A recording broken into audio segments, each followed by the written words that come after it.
dari benda makhluk hidup itu tercipta dari benda tak hidup yang terjadi secara spontan, ya.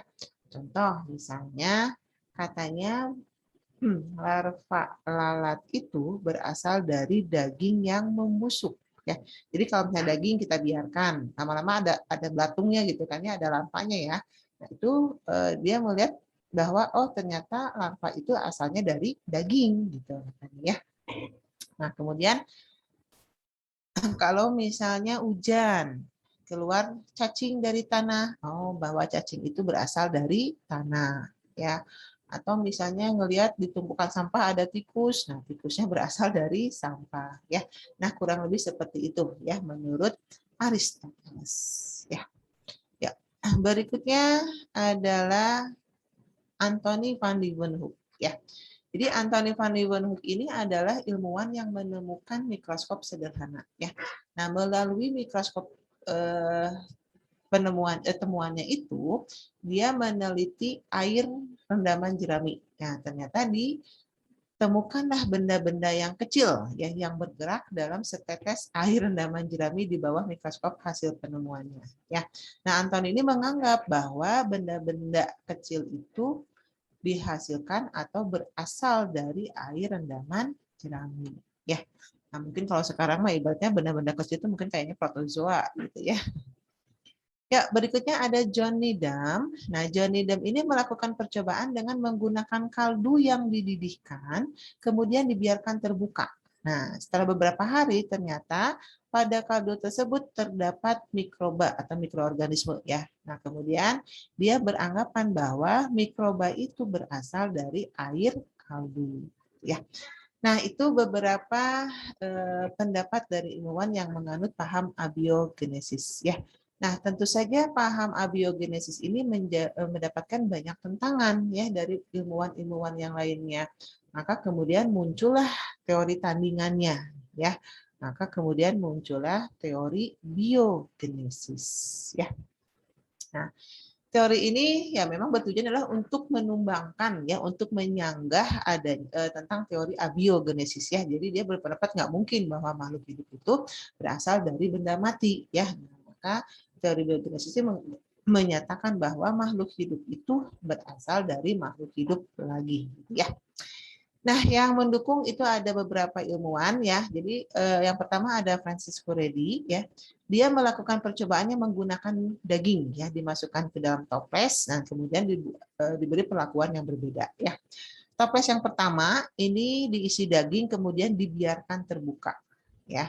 Toples yang kedua diisi daging kemudian ditutup rapat, ya. Toples yang ketiga ini diisi daging kemudian ditutup oleh kain kasa, ya. Nah, dibiarkanlah selama beberapa hari gitu ya. Nah, kemudian hasilnya bagaimana? Di toples yang pertama yang terbuka ini banyak dikerubuti lalat, kemudian banyak belatung. Nah, di daging itu banyak larvanya, ya. Di tabung yang kedua yang ditutup rapat nggak ada tuh belatungnya gitu di daging itu gitu ya. Sementara di toples yang ketiga yang ditutup kain kasa, ya, belatung banyak terdapat di atas kain kasa ini, ya.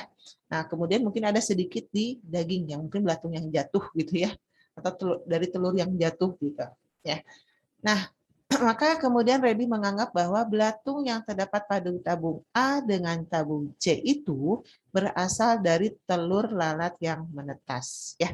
Makanya kemudian ada istilah bahwa omne vivum ex ovo, bahwa makhluk hidup itu berasal dari telur gitu ya. Ya, berikutnya nah, sebelum masuk ke paparan Jani, percobaan yang dilakukan oleh Reddy tadi itu ternyata belum berhasil menumbangkan teori abiogenesis. Kenapa? Nah, karena menurut orang abiogenesis, ya, tadi kan di tabung yang ditutup rapat itu tidak ada belatungnya, ya, tidak ada makhluk hidupnya. Nah, jadi orang-orang abiogenesis itu menyatakan bahwa bagaimana pada tabung yang tertutup itu bisa ada organisme yang muncul, ya, kalau tidak ada udara. Nah, sementara udara itu merupakan elemen yang vital, ya, untuk atau elemen vital yang dibutuhkan ya oleh makhluk hidup untuk bisa hidup. Ya, jadi nggak mungkin akan ada makhluk hidup kalau udaranya nggak ada gitu. Tentunya itu seperti itu ya. Jadi ya pantas aja di tabung yang tertutup nggak ada makhluk hidupnya karena memang nggak ada udara gitu ya. Nah, jadi percobaan Reddy tadi belum berhasil menumbangkan teori abiogenesis ya. Nah, ilmuwan berikutnya ada Lazarus Spallanzani. Ya, ini melakukan percobaan dengan memanaskan 2 tabung kaldu ya sehingga semua organisme yang ada dalam kaldu itu mati ya. Nah, kemudian setelah didinginkan, nah ini si tabung itu ada 2 perlakuan ya. Yang pertama, tabung pertama itu dia dibiarkan terbuka, tabung yang kedua ditutup rapat ya. Nah, jadi setelah dipanaskan, apinya dimatiin, kemudian yang satu dibiarkan terbuka, yang satu ditutup rapat, biarkan selama beberapa hari. Nah, kemudian yang terjadi adalah di tabung yang terbuka ini, yang ini air kaldunya keruh. Ya, kenapa keruh? Karena ternyata setelah diteliti di dalam air kaldu yang keruh itu banyak terdapat mikroorganisme. Ya. Sementara di tabung yang ditutup rapat, air kaldunya tetap jernih, ya.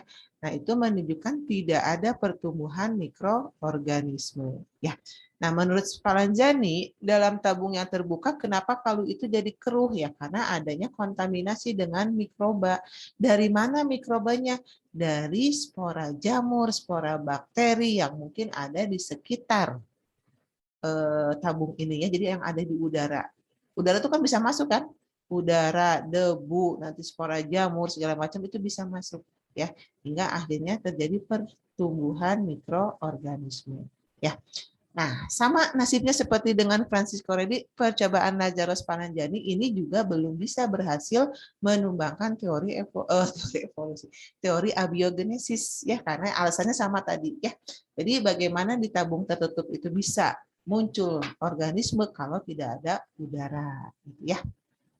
Nah, itu Spallanzani. Berikutnya Pasteur. Nah, Louis Pasteur. Pasteur melakukan percobaan untuk menyempurnakan percobaan yang dilakukan oleh Spallanzani ya. Jadi Pasteur itu menggunakan labu kemudian yang ditutup oleh pipa berbentuk leher angsa ya. Nah, ini keterangannya aja, Ibu langsung nerangin ke gambarnya aja ya. Nah, berikutnya ini ada gambarnya nih ya. Jadi Pasteur itu menggunakan air kaldu ya, dimasukkan ke dalam pipa. Terus kemudian si air kaldunya itu, nah ini ya tabung tadi, ini atasnya ditutup oleh pipa berbentuk leher angsa gini ya, berlekuk begini. Nah kemudian yang bagian pipanya dipanaskan, kemudian air kaldunya juga dipanaskan. Nah pada saat air kaldu dipanaskan ini ada uap yang keluar kan, nah gitu ya. Nah terus kemudian setelah dipanaskan, ya artinya kan sudah steril, ya kemudian dibiarkan selama beberapa hari. Ya, didinginkan, kaldunya didinginkan, dibiarkan. Nah, selama didinginkan pasti ini ada udara yang masuk, betul nggak? Karena ini kan pipa terbuka, ya. Udara ada yang masuk, pasti. Debu juga pasti ada yang masuk, spora juga pasti ada yang masuk, ya. Tetapi hasilnya setelah beberapa hari kaldunya itu tetap jernih, gitu ya. Nah, kemana debu, kemana spora jamur atau spora bakteri yang masuk bersama udara itu? Nah, ternyata mereka tidak sampai ke air kaldu. Kenapa? Mereka tuh terperangkap di lekukan pipa di sini, gitu ya. Sehingga mereka tidak sampai ke air kaldu. Makanya air kaldu itu tetap jernih. Jadi yang bisa masuk ke sini ya hanya ibaratnya ya hanya udara saja, gitu ya. Tidak udara yang tidak mengandung mikroorganisme istilahnya gitu ya. Nah, kemudian betul nggak di sini ada mikroorganisme gitu ya? Apakah betul nggak mikroorganisme terperangkap di leher pipa ini? Nah, dicoba si pipa itu dimiringkan. Nah, dimiringkan sampai si air kaldunya itu nyentuh di lekukan pipa ini. Nah, tadi kan kita hipotesanya ibaratnya dugaannya si mikroorganisme kan di sini ya, tertampung atau tertahan di lekukan pipa. Nah, kemudian dia dimiringkan sampai si air kaldunya menyentuh lekukan ini. Nah, setelah menyentuh dikembalikan berarti kan akan terbawa gitu kan ya si sporanya dan dibiarkan ya ternyata memang di sini air kaldunya kemudian menjadi keruh. Nah, itu menunjukkan telah terjadi pertumbuhan mikroorganisme. Ya. Nah, itu apa kesimpulan dari percobaan Pasteur ini? Ya, jadi menurut Pasteur, mikroorganisme yang ada pada air kaldu itu bukan berasal dari cairan, bukan berasal dari air kaldu ya atau benda yang tak hidup, tapi melainkan berasal dari mikroorganisme yang ada di udara ya. Di mana mikroorganisme yang ada di udara itu masuk ke dalam labu bersama-sama dengan debu ya, udara dan lain-lain ya, masuk ya.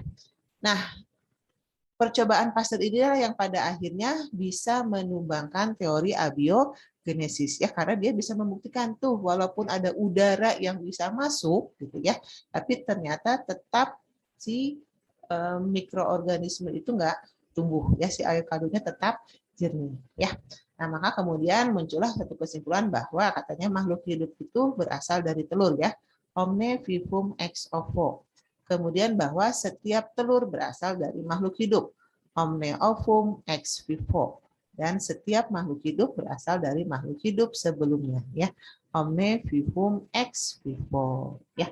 Nah, ini tentang teori klasik ya, abiogenesis dan biogenesis ya. Sok sampai sini dulu. Ada yang mau ditanyakan barangkali? Bu mau nanya tapi nggak terlalu penting sih, tapi mau ditanya. Iya nggak apa-apa, sok lah. Nanya apa, Apa Kay? namanya? Bukannya kaldu udah keruh ya Bu? Enggak. Maksudnya keruh gimana? Enggak. Kaldu yang baru ya, istilahnya kaldu yang baru mendidih gitu ya.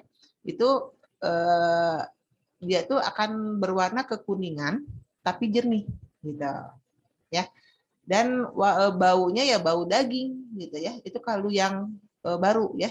Jadi coba nanti di rumah kalau masak daging gitu ya, ambil air kaldunya, saring lah istilahnya ya, pakai saringan, jadi biar yang serpihan-serpihan daging atau misalnya lemaknya itu tersaring ya, itu si kaldunya itu jernih ya, jadi memang tidak warnanya bukan bening ya, kaldu itu pasti kan agak-agak kekuningan atau agak kecoklatan, tapi dia bening gitu ya.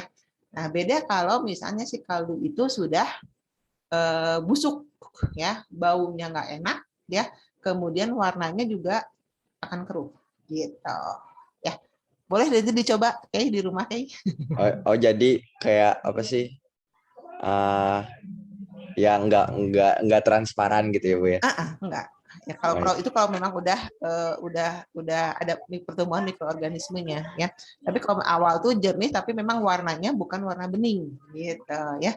Pasti kalau misalkan dari kaldu ayam ataupun kaldu kayak daging sapi ya, itu pasti ada warnanya. Biasanya kalau daging sapi itu agak kecoklatan, kalau daging ayam itu misalnya agak kuning gitu. Ya. Ya Bu, makasih Bu. Oke, sama-sama. Ada lagi mungkin yang barangkali yang mau ditanyakan?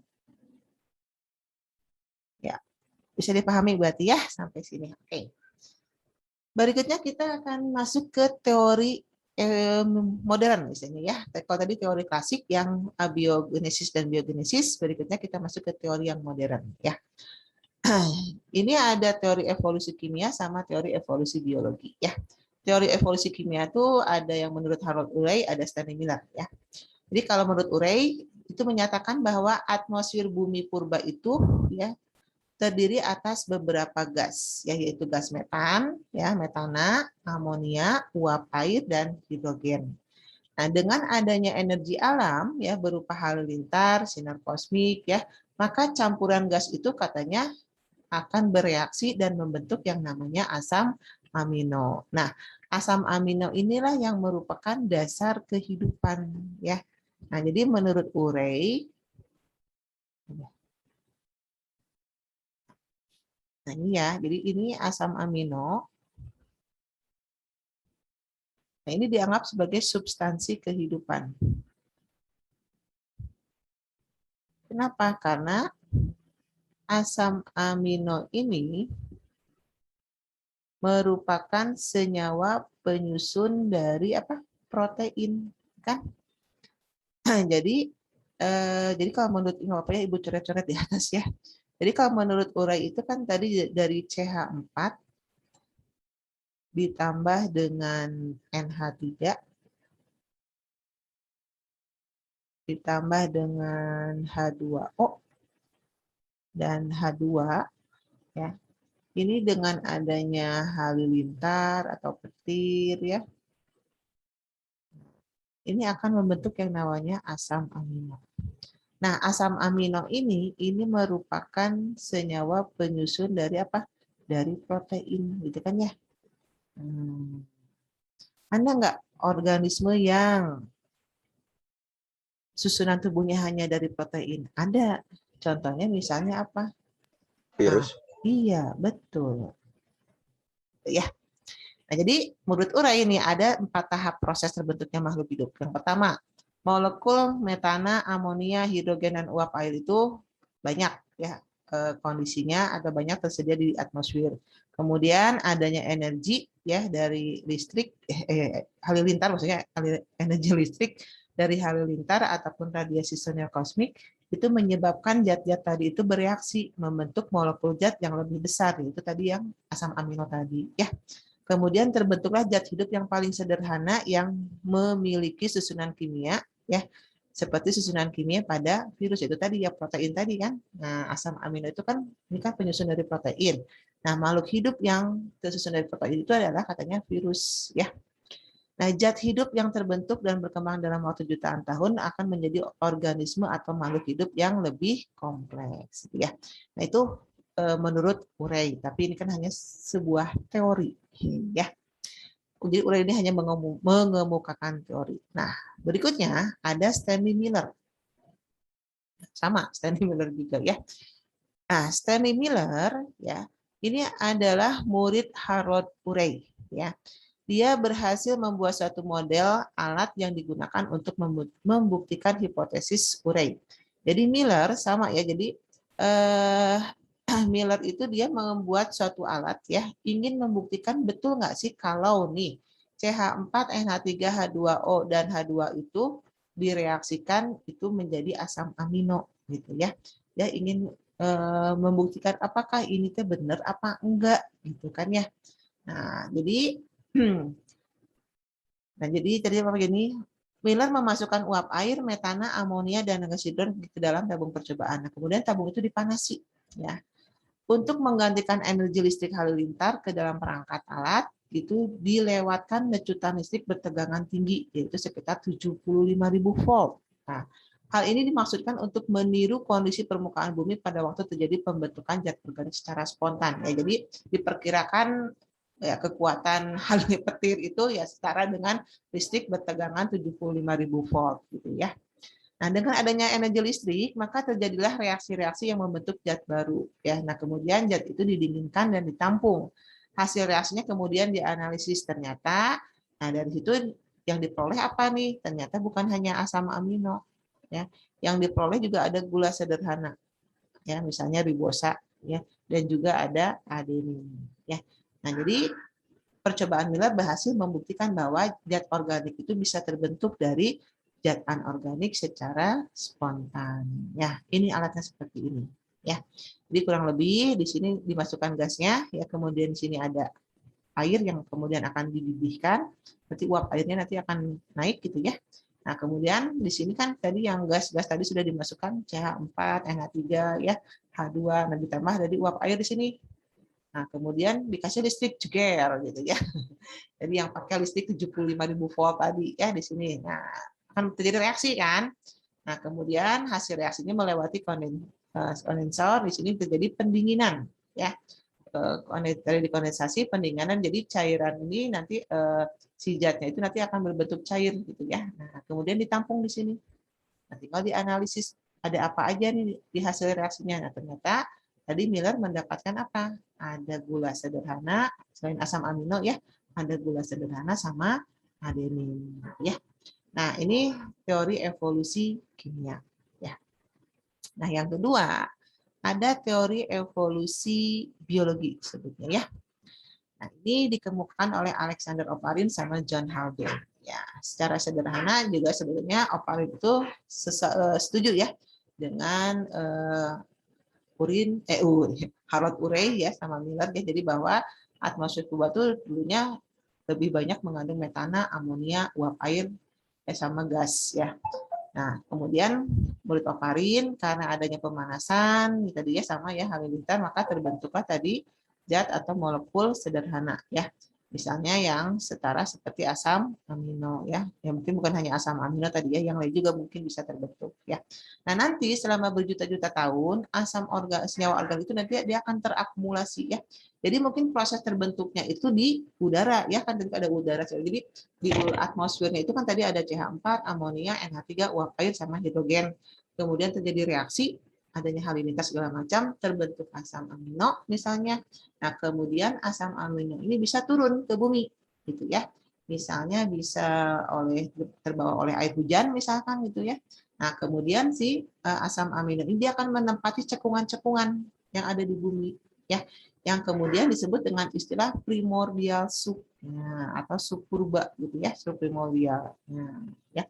Jadi selama berjuta-juta tahun senyawa organik itu akan terakumulasi di cekungan perairan, membentuk primordial soup seperti semacam campuran materi di lautan panas. Nah, kemudian primordial soup ini, jadi kan di dalam primordial soup itu kan ada senyawa yang sederhana ya. Nanti senyawa sederhana ini juga itu membentuk sebuah monomer.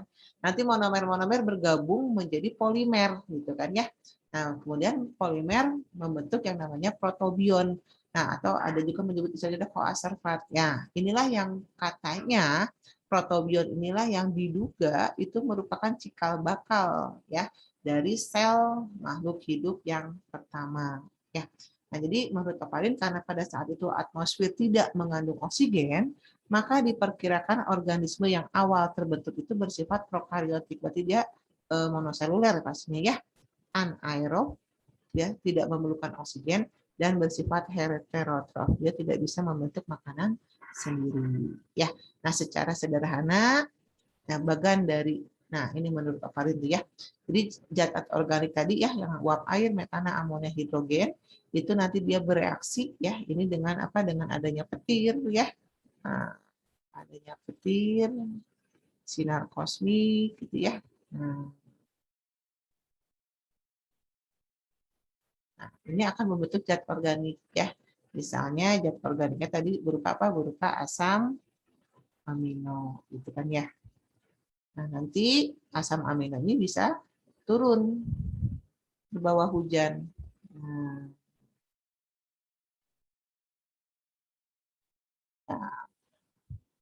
ya, jadi ini membentuk primordial soup ya. Jadi kan di bumi itu kan nggak datar semua ya, ada cekungan-cekungan. Nah, cekungan-cekungan itu berisi air plus tadi zat organik tadi. Nah, nanti di dalam primordial soup itu ya dari membentuk monomer, monomer membentuk polimer sampai akhirnya membentuk protobion. Nah, protobion inilah yang juga menjadi cikal bakal dari terbentuknya sel makhluk hidup yang pertama ya, yang diperkirakan bersifat prokaryotik, anaerob dan heterotrof ya. Nah, ini tentang teori evolusi biologi ya. Jadi itu teori asal usul yang modern ya. Jadi ada yang klasik, ada yang modern ya. Ada yang mau ditanyain dulu sebelum kita lanjutkan sedikit lagi? Ya. Kalau tidak ada, kita Bu, kalau monomernya berbentuk apa, Bu? monomernya nggak dijelasin sih. Pokoknya hanya gabungan dari senyawa organik aja. Gitu. Jadi ya mungkin ya gabungan asam amino, ya mungkin dalam bentuk misalnya polipeptida mungkin atau dipeptida gitu ya, sederhananya gitu kan.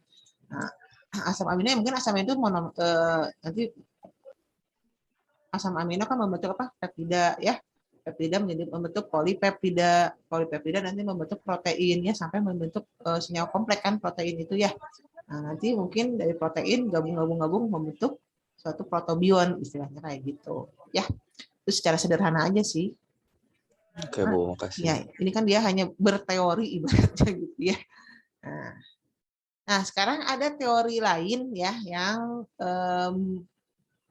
apa ya, misalnya bukan menjelaskan sih sebetulnya, yang menduga gitu ya dari mana asal usul makhluk hidup itu. Yang pertama disebut dengan teori kreasi khas atau special creation, di mana teori ini menyatakan bahwa asal usul kehidupan itu diciptakan oleh suatu kekuatan supranatural ya, yang diciptakan pada saat yang istimewa. Ya. ya. Ini yang kita sebut dengan istilah teori kreasi khas atau teori eh, special creation, ya, penciptaan khusus. Nah, salah satu pendukungnya ini adalah Carolus Linnaeus, ya. Kemudian yang kedua, ada yang berikutnya ada teori kataklisma, ya, di mana teori ini menyatakan bahwa asal dari semua spesies itu diciptakannya sendiri-sendiri dan berlangsung dalam periode-periode tertentu, gitu ya. Nah, di antara periode yang satu dengan periode yang lain itu terjadi bencana yang menghancurkan spesies lama, kemudian memunculkan spesies yang baru. Jadi ibaratnya taruhlah misalnya di zaman A diciptakan spesies A, ya. Nah, setelah berapa lama terjadi ibaratnya bencana alam, musnah, ya, muncul periode baru kan. Nah, diciptakan lagi periode yang baru, diciptakan lagi makhluk hidup baru, gitu ya. Nanti yang zaman A, zaman B ini ada bencana lagi. Maka si spesies B hilang lagi. Nah, di zaman C nanti dibentuk lagi spesies C. Nah, itu kurang lebih seperti itu ya, kataklisma itu. Nah, ini ada pelopornya adalah Cuvier, ya. Nah, kemudian ada teori kosmozoik atau kosmozoan, ya. Jadi menurut teori ini katanya asal mula makhluk hidup itu berasal dari spora kehidupan yang ada di luar angkasa. Nah, padahal keadaan planet di luar angkasa itu diliputi oleh kondisi yang kekeringan, ya. Jadi karena kondisi di luar planet itu kering, suhunya sangat dingin, ya, kemudian ada radiasi yang mematikan, maka kemungkinan spora kehidupan itu untuk hidup di sana itu nggak bisa, gitu ya. Makanya kemudian spora kehidupan itu pindah, gitu ya, masuklah ke bumi, jatuh ke bumi, hingga kemudian muncullah makhluk hidup di bumi. Itu menurut yang teori kosmozoan, ya. Tentu saja teori ini banyak ditentang, ya, tidak diterima oleh para ilmuwan, gitu ya. Nah, ini sekilas mengenai beberapa teori tentang asal usul kehidupan. Ya. Selesai, berarti ada yang mau ditanyakan mungkin? Kalau tidak ada, kita bahas soalnya dulu, ya. Yang jam berapa? Oke, masih ada waktu.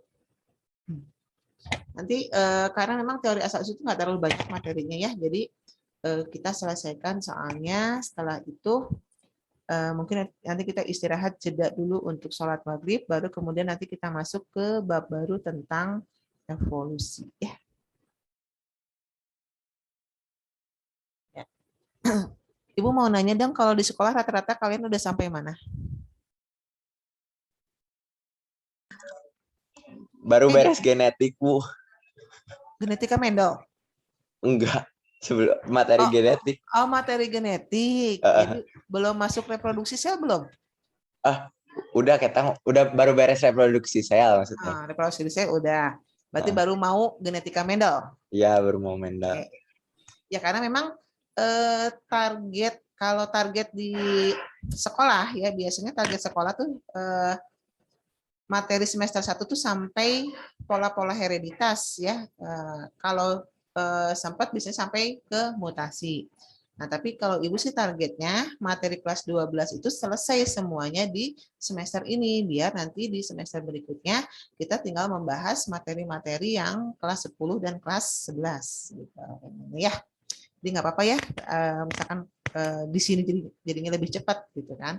Nanti kalau misalnya kalian memang ada kesulitan, ya bolehlah misalkan sambil ibu ngajar, misalkan kalian mau nanya materi di luar ini juga, kalau misalnya ini bolehlah, kalau nggak terlalu banyak-banyak amat mah, ya, satu soal mah gitu. Enggak. Ayo kita akan bahas soalnya dulu, ya, tentang teori asal usul kehidupan itu di halaman 166 kalau nggak salah. Ya, 166, ya. Sebentar Ibu copy dulu soalnya.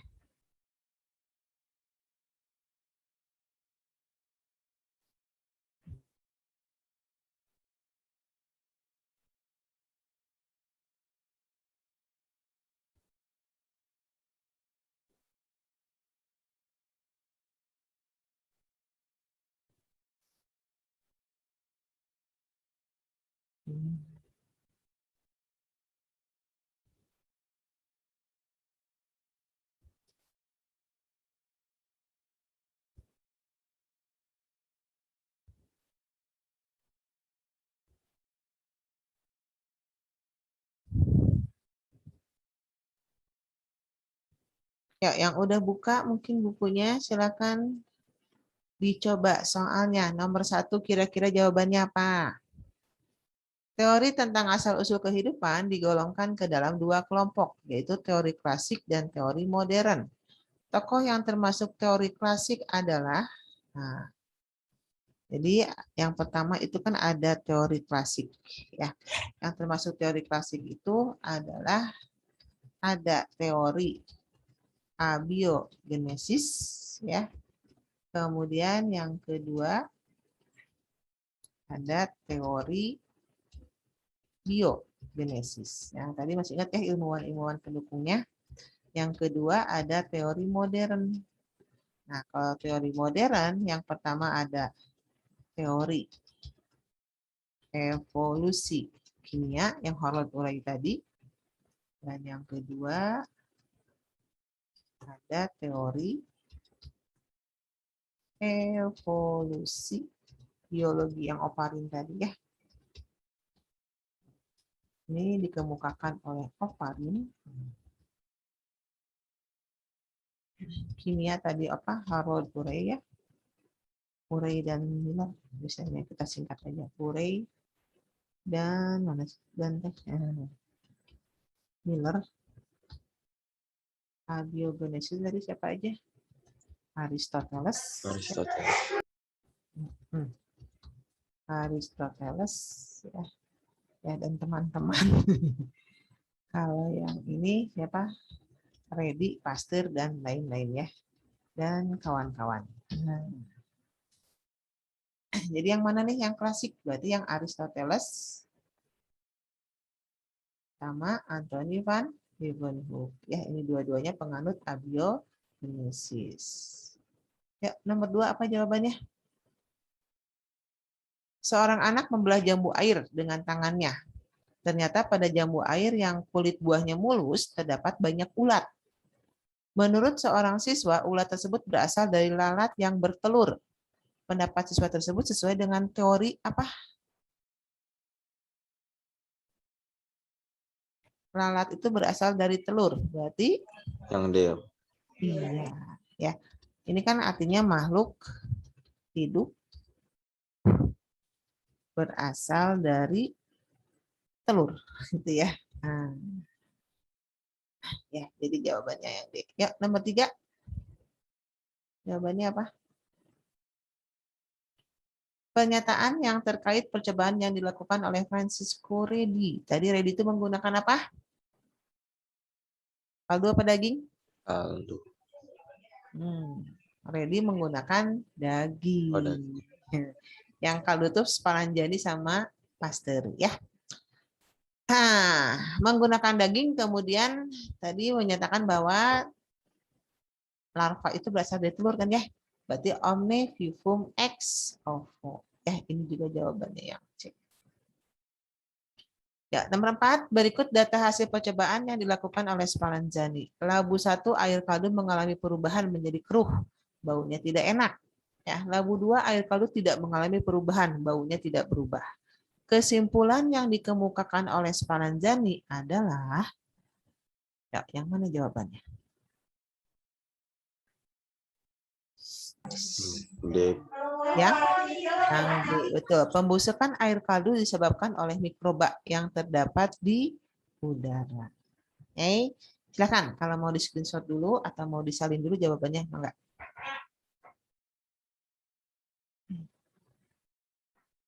Ya, kalau sudah kita lanjutkan ya. Kita usahakan selesai soalnya. Nanti kita jeda istirahat baru nanti masuk ke bab baru.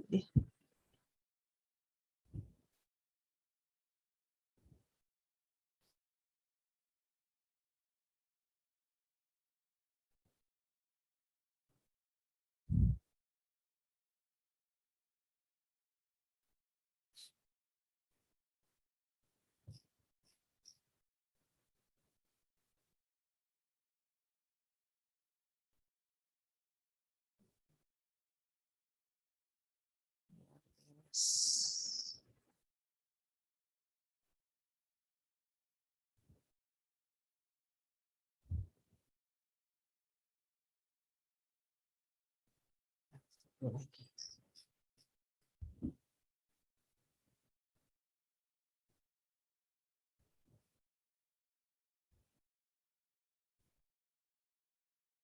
Ya. Jawab nomor 5.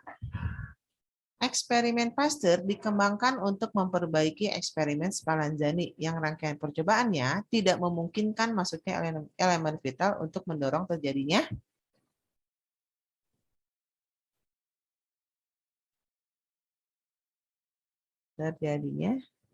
C, Bu. yang C. Reproduksi. Yang lain? Setuju nggak? Lihat kalimatnya ya. Memperbaiki eksperimen Spallanzani yang rangkaian percobaannya tidak memungkinkan masuknya elemen vital untuk mendorong terjadinya. Nah, ingat nggak? Menurut paham abiogenesis, elemen vital ini digunakan untuk apa?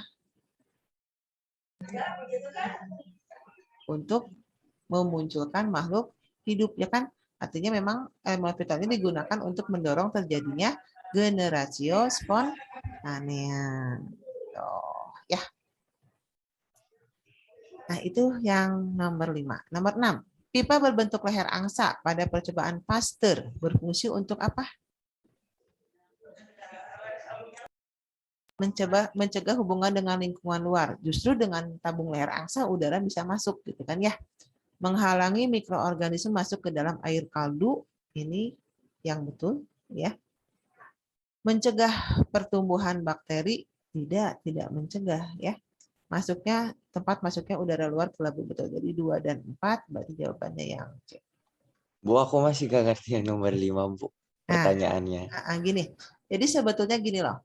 Nomor 5 itu kalimatnya bukan menunjukkan tentang dukungan teori biogenis. Jadi gini lah ya. Mungkin bingung ya kalimatnya ya. Di depannya Pasteur dan Spallanzani, tapi kenapa ujuk-ujuk ke generatio spontanea. Jadi percobaan Spallanzani itu kan ibaratnya dia itu menggunakan tabung yang tertutup ya. Nah, kenapa istilahnya percobaan Spallanzani itu tidak berhasil menumbangkan teori abiogenesis gitu kan ya.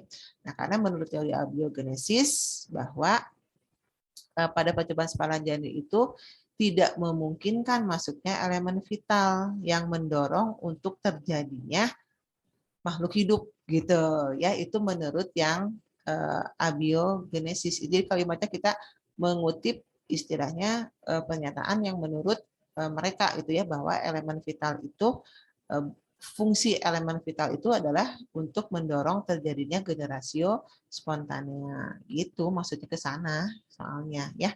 Jadi bukan pendapat yang paham biogenesis, itu ini pendapat dari yang menyatakan pendapat tentang abiogenesis gitu ya, bahwa elemen vital itu digunakan untuk mendorong terjadinya generatio spontanea gitu ya. Oh, jadi kayak gimana? Walaupun langsung dari benda mati juga tetap harus ada udaranya gitu, maksudnya gitu, Bu. Ya, jadi gini. Jadi gini kan, ini kan sebetulnya ini pendapat ya. Jadi gimana ya? Jadi ini sebetulnya adalah pendapat dari kaum yang abiogenesis tadi ya. Jadi bahwa udara yang masuk itu ya, atau udara yang merupakan ya, udara itu kan merupakan elemen yang vital ya. Untuk apa? Kenapa dikatakan vital? Karena dengan adanya udara itu bisa mendorong munculnya makhluk hidup gitu. Itu menurut yang abiogenesis gitu ya. Jadi ibaratnya gini, kenapa istilahnya si yang Spallanzani tadi percobaannya nggak bisa banyak ya, nggak bisa menumbangkan ya, karena kan dia ada tabung yang ditutup rapat. Kalau tabung yang ditutup rapat itu otomatis udara nggak bisa masuk, sehingga tidak bisa mendorong terbentuknya makhluk hidup. Nah, sekarang si Pasteur itu ingin membuktikan nih, saya mau mencoba istilahnya ya, kalau udara tetap masuk, apakah tetap akan ada terjadi generatio spontanea atau tidak gitu ya. Nah, jadi ternyata kan kalau percobaan Pasteur mah walaupun udara masuk tidak terjadi tuh generatio spontanea gitu ya. Karena memang bukan dari udara atau bukan dari air kaldu istilahnya makhluk hidup itu gitu ya, tapi mikroorganisme yang masuk bersamaan dengan udara gitu ya. Jadi dia tuh ingin membuktikan bahwa pernyataan ini sebetulnya nggak benar nih, bahwa elemen vital itu mendorong terjadinya generasi spontane itu sebetulnya nggak benar gitu, intinya ke sana gitu Oh ya. ya, Bu, ngerti, Bu. Makasih, Bu. Oke. Ayo, kita lanjutkan ke nomor 7 ya. Persamaan antara rangkaian percobaan yang dilakukan oleh Pasteur dengan Spallanzani itu apa persamaannya? Satu, betul nggak? Menggunakan kaldu? Betul kan ya? Karena kan Pasteur itu menyempurnakan percobaan Spallanzani, berarti dia sama-sama menggunakan kaldu, sama-sama bahannya disterilkan dulu, sama-sama menentang, tapi tidak menumbangkan teori abiogenesis ya, karena yang menumbangkan teori abiogenesis itu hanya Pasteur. Spallanzani-nya tidak menumbangkan teori abiogenesis ya. Ya, 8. Usaha untuk membantah teori generasi spontanea, ilmuwan berikut yang percobaannya berkaitan erat dengan proses sterilisasi ya. Berarti yang menggunakan kaldu siapa? Yaitu Spallanzani sama Pasteur. Ya. Berikutnya, dengan peralatannya, Stanley Miller berhasil mereaksikan gas-gas dan menghasilkan asam amino. Sebagai sumber karbonnya itu dipergunakan gas apa? CH4. CH4. Betul. Sip. Lanjut. Percobaan Stanley Miller tidak akan memperoleh asam amino bila ke dalam bejana yang digunakannya tidak dimasukkan. Yo. Senyawa kan ada CH4. Apalagi?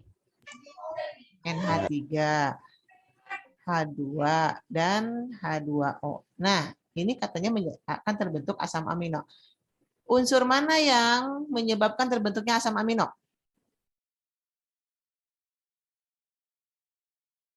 Asam amino itu unsur penyusunnya apa? Ada karbon, hidrogen, Dan oksigen, sama satu lagi nitrogen. Ya, jadi tanpa amonia nggak akan terbentuk yang namanya asam amino, karena kan asam amino itu ada unsur nitrogennya, gitu maksudnya ya. Ya, jadi jawabannya D. Silahkan kalau mau disalin dulu atau mau di screenshot dulu. Tapi kan ada karbon dan karbonnya Ya. gimana, Bu? Ya nggak apa-apa. Jadi maksudnya tuh gini, kalau yang dimasukkannya hanya karbon, hidrogen, dan uap air itu tidak akan terbentuk asam amino. Ya mungkin yang terbentuk hanya karbohidrat tadi, yang gula sederhana tadi gitu. Ya. Jadi akan terbentuk asam amino karena ada NH3-nya, gitu maksudnya. Kalau Ngerti nggak? cuman NH3, H2 sama H2O juga nggak bakal terbentuk asam Iya, amino. iya justru itu. Ya. Tapi kan lebih utamanya ke amonianya gitu ya. Nah, jadi kalau misalnya ngelihatnya ke unsur yang memang istilahnya hanya ada di asam amino gitu kan. Kalau karbon misalkan itu kan karbohidrat itu kan hanya ada C, ada H, ada O gitu kan ya. Tapi kalau apa istilahnya asam amino itu selain ada C, ada H, ada O, kalau nggak dimasukin NH3 ya kan nggak akan terbentuk gitu istilahnya. Ya, mungkin ke sana arah soalnya itu sebetulnya lebih menekankan ke faktor ke unsur nitrogennya gitu. Karena kan yang khas yang ada pada asam amino itu adalah unsur nitrogennya yang berbeda kan. Kalau lemak dengan karbon itu sama unsurnya adalah hanya C, H, dan O kan. Tapi kalau untuk protein ada tambahan unsur nitrogennya. Oke, Bu. Yuk kita lanjutkan. Kita selesaikan, setelah itu kita jeda istirahat sholat maghrib dulu sebentar ya.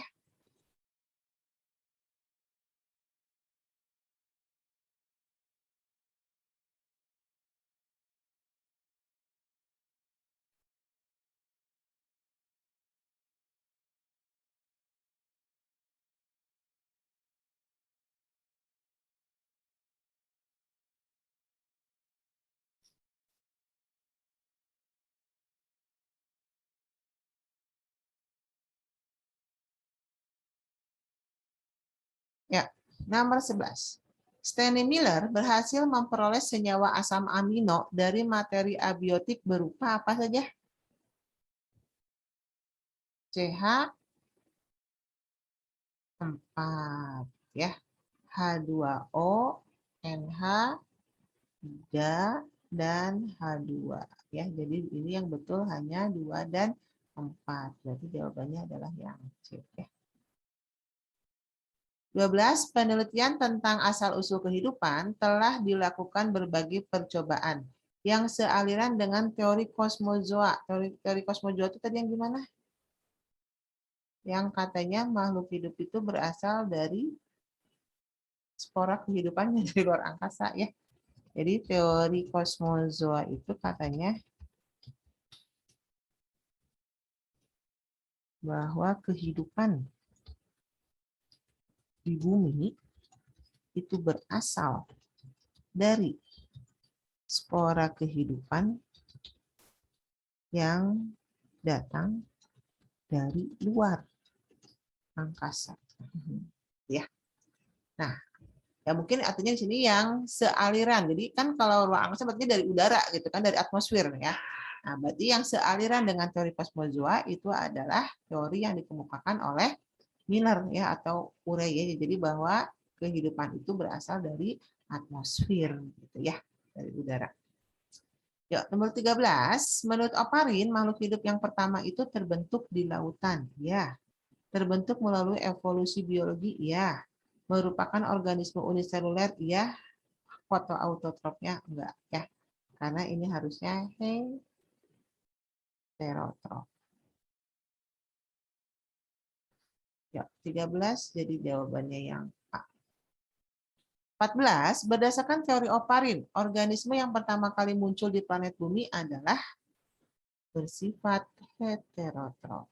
Jadi ya, ya pada percobaan Miller senyawa organik itu terbentuk, senyawa organik yang terbentuk itu ada asam amino, gula pentosa, sama adenin. Ya, jawabannya yang A. Oke, selesai tentang teori asal-usul kehidupan. Silakan ada yang mau ditanyakan dulu barangkali sebelum kita jeda sebentar selama 20 menit untuk sholat maghrib ya. Nanti jam 6 lebih 10 kita akan mulai lagi ya dengan materi baru tentang teori evolusi ya. Ibu itu ini stop share dulu ya, izin untuk sholat maghrib dulu ya. Selamat menunaikan ibadah sholat maghrib bagi yang menjalankan. Insya Allah kita ketemu lagi nanti jam 6, dilanjutkan lagi jam 6 lebih 10 ya. Assalamualaikum. Waalaikumsalam. Terima kasih, Bu.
Ya, Assalamualaikum warahmatullahi wabarakatuh.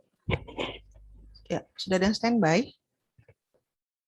Waalaikumsalam warahmatullahi wabarakatuh. Udah, Bu? Oke, sip.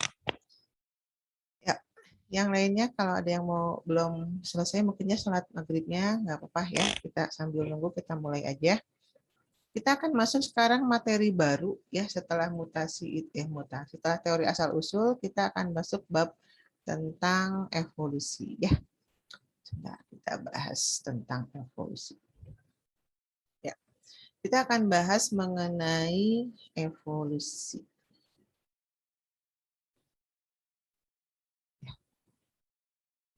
Ya, kita mulai apa sih evolusi gitu kan ya. Nah, evolusi itu adalah suatu proses perubahan yang terjadi pada makhluk hidup ya, di mana prosesnya itu terjadi secara perlahan dalam kurun waktu yang sangat lama ya. Jadi proses evolusi nggak cukup 10-20 tahun ya. Mungkin butuh beberapa ratus tahun bahkan mungkin sampai jutaan tahun ya. Nah, ada beberapa macam evolusi, ada dua sih sebetulnya macam evolusi ya, berdasarkan hasil dari proses evolusinya. Yang pertama ada evolusi regresif ya. Evolusi regresif yaitu evolusi yang menghasilkan spesies yang tidak memungkinkan berlanjutnya kehidupan berikutnya. Nah, ya jadi evolusi yang pada akhirnya menyebabkan kepunahan ini seperti itu ya. Misalnya yang kita jumpai misalnya pada hewan-hewan dinosaurus ya. Yang kedua ada evolusi progresif, yaitu evolusi yang menghasilkan spesies yang memungkinkan berkelanjutan kehidupannya ya, yang mampu bertahan hidup gitu ya. Nah, jadi kalau sekali lagi evolusi regresif yang pada akhirnya menyebabkan kepunahan, kalau evolusi progresif yang menyebabkan si organismenya mampu bertahan hidup ya. Nah, evolusi yang progresif itu kita bedakan nanti ada yang divergen, ada yang konvergen ya. Kalau yang divergen itu yang gimana? Ini adalah perubahannya berasal dari satu spesies yang kemudian menghasilkan banyak spesies baru ya. Jadi kalau evolusi divergen, evolusi yang awalnya berasal dari satu spesies kemudian mengalami evolusi berkembang menjadi banyak spesies ya. Nah, ini contohnya katanya yang terjadi pada burung finch yang ditemukan oleh Darwin di Kepulauan Galapagos. Ya, nah Ibu gambarkan kurang lebih seperti ini nih. Ada penggambaran ini ya. Nah, jadi diperkirakan burung finch itu berasal dari satu jenis burung finch yang berasal dari Ekuador. Ya, nah kemudian dia itu terbang mungkin ya, kemudian sampai ke Kepulauan Galapagos. Nah, kemudian dia menempati habitat yang berbeda-beda ya. Jadi kan terbangnya nggak mungkin cuma satu ya, mungkin pasti kan berkelompok gitu ya. Nah, nanti ada yang di permukaan tanah, ada yang di istilahnya di pohon-pohon gitu ya, di semak-semak dan sebagainya gitu kan. Nah, itu nanti habitat yang berbeda, kemungkinan makanan yang ditemukan juga berbeda.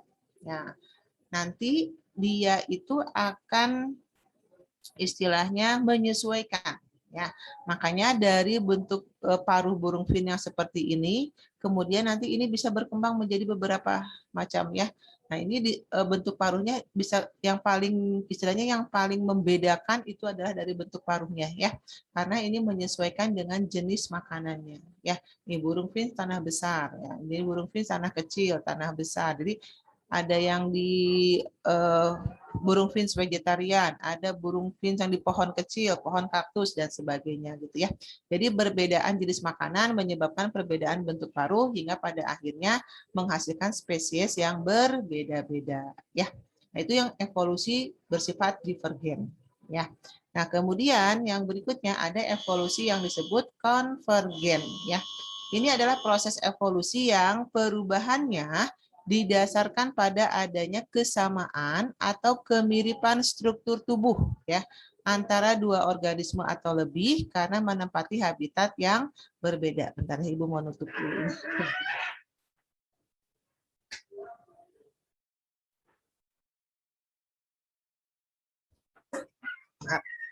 Di luar studio agak ribut jadi. Ya, jadi kemiripan struktur tubuh antara dua organisme atau lebih karena menempati habitat yang berbeda. Nih, kita lihat gambar yang di bawah. Yang atas ini apa nih? Ini lumba-lumba. Lalu, Ingat ya, bukan jangan bilang ikan lumba-lumba. Ya, yang bawah ikan hiu. Jadi memang kalau kita lihat yang atas ini lumba-lumba masuk ke mamalia, yang di bawah hiu masuk ke Pisces. Ya.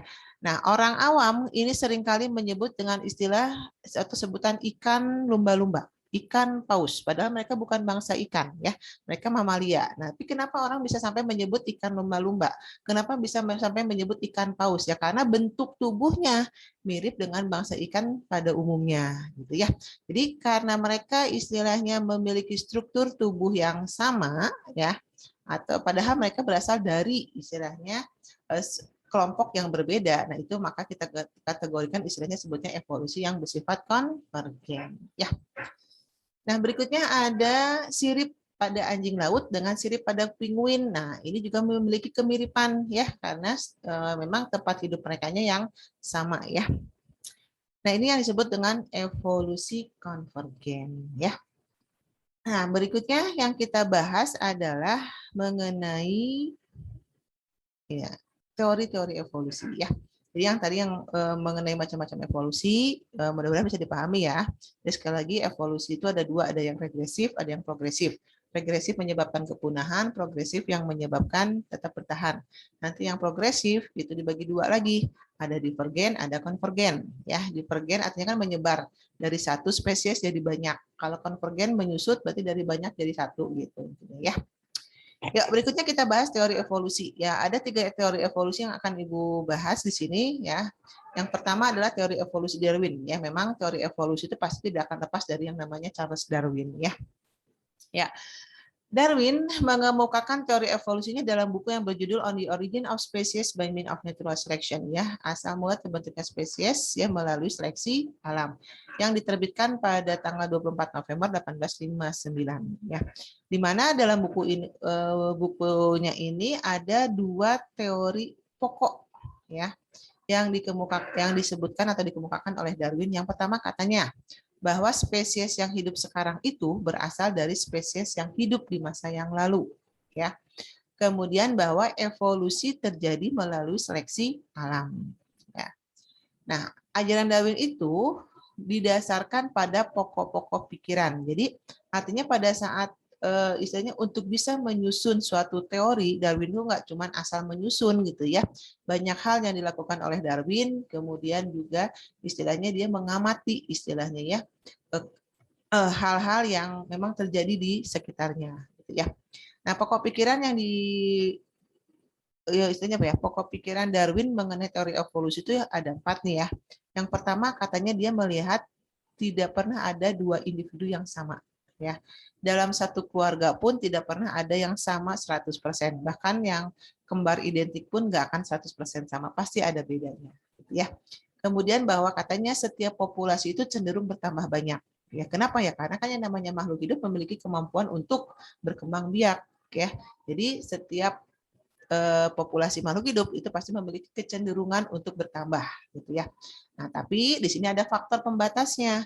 Untuk berkembang biak itu memerlukan makanan dan ruang yang cukup. Tanpa makanan, tanpa tempat, ibaratnya makhluk hidup itu sulit untuk berkembang biak, gitu ya. Sehingga kenyataannya menunjukkan bahwa bertambahnya populasi itu tidak berjalan terus-menerus. Artinya kalau faktor pembatasnya ini istilahnya ada, gitu ya, dia nggak ada tempat, nggak punya makanan, ya gimana mau berkembang biak gitu kan ya. Yang ada lebih banyak yang mati dibandingkan yang lahir gitu kan, istilahnya seperti itu. Nah, jadi itu ada faktor, jadi ibaratnya makhluk hidup itu tidak melulu bertambah gitu ya, pasti akan ada faktor pembatasnya gitu. Nah, kemudian untuk menunjang teori evolusinya maka ada beberapa hal yang dikemukakan yang dilakukan oleh Darwin ya. Yang pertama, Darwin itu melakukan perjalanan ke Kepulauan Galapagos ya, di mana di kepulauan ini dia menemukan ada 14 spesies burung finch ya dengan bentuk paruh yang berbeda ya, karena ini disesuaikan dengan jenis makanannya. Yang kedua, ditemukan kura-kura raksasa. Jadi kalian bisa bayangin ya, tempurungnya aja lebih dari 1 meter mungkin ya. Jadi memang kura-kura raksasa ini bisa mencapai umur lebih dari 1 abad ya, dengan berat lebih dari 2 kintal ya. Kemudian adanya iguana laut. Nah, ini adalah jenis iguana yang memang hanya ditemukan di Kepulauan Galapagos ya. Dan juga banyak hal-hal lain yang ditemukan yang unik ya yang ada di Kepulauan Galapagos ya. Nah, kemudian Darwin juga melakukan studi literatur istilahnya ya. Yang pertama dia studi tentang geologi ya, dengan mempelajari buku Principles of Geology karangan Charles Lyell, di mana inti dari buku itu dia melihat bahwa yang pertama katanya deretan fosil di batuan muda itu pasti berbeda dengan deretan fosil yang ada di batuan tua. Artinya kalau di batuan muda itu berarti kan lapisan atas ya. Jadi fosil yang ada di lapisan atas dengan fosil yang ada di lapisan bawah itu pasti akan berbeda katanya ya. Nah, kenapa berbeda ya? Karena berbeda ada suatu proses perubahan ya yang terjadi secara perlahan. Nah, terus kemudian yang ketiga dia melakukan studi tentang ekonomi ya, mempelajari buku An Essay of Principle of Population karangan Robert Malthus ya. Jadi inti dari materi ini katanya bahwa pertambahan penduduk itu menurut deret ukur, sedangkan pertambahan jumlah pangan itu menurut deret hitung. Artinya apa? Artinya bahwa kenaikan jumlah penduduk itu jauh lebih cepat dibandingkan dengan kenaikan produksi pangan. Berarti apa? Berarti kalau hal itu dibiarkan terus-menerus, suatu saat akan terjadi bahaya kelaparan gitu ya. Akan terjadi kekurangan pasokan makanan. Nah, artinya di sini juga bahwa makhluk hidup itu untuk bisa bertahan hidup ya dia butuh makan kan ya. Nah, berarti dia harus ada suatu perjuangan bagaimana dia mendapatkan makanan. Berarti akan ada persaingan di antara sesama makhluk hidup untuk mendapatkan makanan gitu ya. Nah, itu hal-hal yang istilahnya dilakukan oleh Darwin hingga pada akhirnya Darwin itu membuat atau menyusun buku yang tadinya yang An Essay of Population by Means of Natural Selection yang tadi ya. Nah, itu tentang teori evolusi Darwin. Ya, jadi sebetulnya pada intinya Darwin itu ya teori evolusinya menganut konsep seleksi alam ya. Jadi siapa yang bertahan, siapa yang mampu bertahan dia akan lestari, yang tidak mampu bertahan dia akan tersingkir kan gitu. Ya. Ya, lanjut. Teori evolusi berikutnya adalah teori evolusi Lamarck ya. Jadi Lamarck ini seorang ilmuwan dari Prancis ya memiliki suatu gagasan dan ditulis dalam buku filosofik ya di mana bukunya itu mengatakan katanya alam sekitar atau lingkungan itu mempunyai pengaruh ya terhadap ciri-ciri atau sifat-sifat yang diwariskan ya. Jadi makhluk hidup itu bisa berubah morfologinya ya istilahnya yang karena dipengaruhi dari lingkungan. Nah, nanti perubahan sifat itu nanti akan diwariskan gitu ya pada keturunannya. Ya, jadi ciri atau sifat yang didapat itu akan diwariskan pada keturunannya. Kemudian katanya organ yang sering digunakan akan berkembang, sedangkan yang tidak atau yang jarang digunakan akan mengalami atau tidak berkembang ini kalimat ini. Kemudian bisa menyusut atau bahkan menghilang. Istilahnya konsepnya use and disuse. Jadi artinya pada intinya kalau ada organ yang sering digunakan dia akan ya artinya akan terus ada gitu kan. Sementara kalau organ yang tidak pernah digunakan maka dia lama-lama bisa hilang. Intinya seperti itu ya. Itu konsep use and disuse ya. Nah, sekarang kita lihat perbandingan antara teori Lamarck dengan teori Darwin tadi ya. Nah, tadi kalau menurut Darwin, evolusi itu adalah gabungan antara variasi dengan seleksi alam ya. Nah, makanya dikenal dengan istilah natural selection. Sementara kalau Lamarck itu evolusi itu merupakan suatu bentuk adaptasi terhadap lingkungan ya. Sehingga dikenal dengan istilah use and disuse ya. Sebagai contoh, ini langsung aja ya ke gambar ya. Nah, jadi kalau menurut Lamarck dulu awalnya semua jerapah itu lehernya pendek. Nah, ya. Nah, kemudian kalau suatu saat misalkan dahan-dahan yang pendeknya ini habis gitu ya. Nah, kemudian tinggallah tersisa makanan-makanan yang semakin tinggi gitu ya. Nah, karena dia sulit menjangkau makanan, maka dia akan menjulurkan lehernya ya. Nah, karena letak daun yang tinggi, maka leher terus dijulurkan, maka lehernya semakin panjang hingga pada akhirnya akan terbentuklah jerapah yang lehernya panjang. Itu menurut konsep Lamarck ya. Sementara kalau menurut Darwin nggak seperti itu gitu ya. jerapah itu bervariasi, ada yang leher pendek, ada yang leher panjang gitu ya. Nah, kedua varietas ini istilahnya dia bersaing ya. Ya kalau yang leher pendek ya berarti dia hanya bisa menjangkau dahan-dahan yang pendek aja. Kalau yang leher panjang kan yang bisa yang pendek bisa, yang tinggi juga bisa gitu ya. Nah, pada saat kehabisan makanan di dahan-dahan yang pendek, maka si jerapah leher pendek ini dia tidak bisa bertahan hidup, dia kehabisan makanan, kemudian dia mati. Sementara yang lehernya panjang itu dia tetap bertahan, ya kan? Nah, maka itulah yang kemudian akan terus hidup kita, ya. Nah, itu perbedaan konsep teori Lamarck sama teori Darwin. Sampai sini dulu, ada yang mau ditanyakan?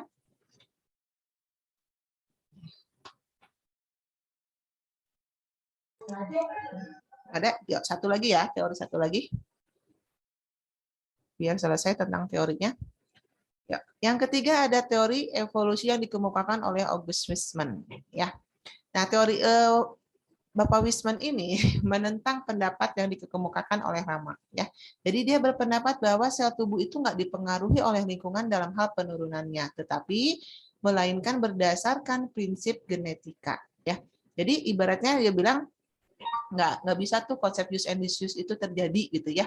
Nah, makanya dia ingin membuktikan kalau benar nggak sih konsep use and disuse itu terjadi. Nah, makanya dia melakukan percobaan dengan cara mengawinkan 2 ekor tikus yang dipotong ekornya. Ya, hipotesa dia ekor yang dipotong itu akan disuse, akan tidak berguna sehingga suatu saat akan lahir tikus tidak berekor. Itu yang hipotesa dia ya. Jadi kalau konsep use and disuse ini terjadi, harusnya setelah sekian generasi misalnya ya, karena si ekornya ini tidak digunakan ya kan disuse ya, karena kan dipotong terus ya, maka suatu saat akan lahir tikus yang tidak berekor. Itu hipotesanya Weismann ya. Nah, maka dia melakukan percobaan tadi ya. Jadi pasangan tikus dipotong ekornya, dikawinkan, lahir generasi pertama nih. Ya ini kan generasi pertama ya. Ternyata masih berekor ya. Jadi dipotong lagi ya, kawinkan lagi ya dengan yang tikus lainnya juga sama dipotong ekornya. Lahir generasi kedua ternyata masih berekor. Dikawinkan lagi, dipotong lagi, dikawinkan terus ya. Ternyata katanya sampai generasi ke-21 tetap tikus itu tetap berekor gitu ya. Jadi akhirnya Weismann ini menyimpulkan bahwa sel-sel tubuh itu tidak dipengaruhi oleh lingkungan ya. Dan evolusi itu adalah katanya merupakan seleksi terhadap faktor genetik atau evolusi menyangkut diturunkannya gen-gen melalui sel kelamin juga bukan, jadi bukan karena oleh pengaruh lingkungan gitu ya. Nah, ini 3 teori evolusi yang dikemukakan oleh para ahli ya. Kayaknya hari ini sampai sini dulu ya. Nanti insya Allah minggu depan kita akan lanjutkan mengenai materi evolusi yang lainnya, mengenai proses spesiasi, bukti-bukti evolusi ya, kemudian tentang hukum Hardy-Weinberg dan sebagainya. Silakan, ada yang mau bertanya dulu sebelum kita akhiri?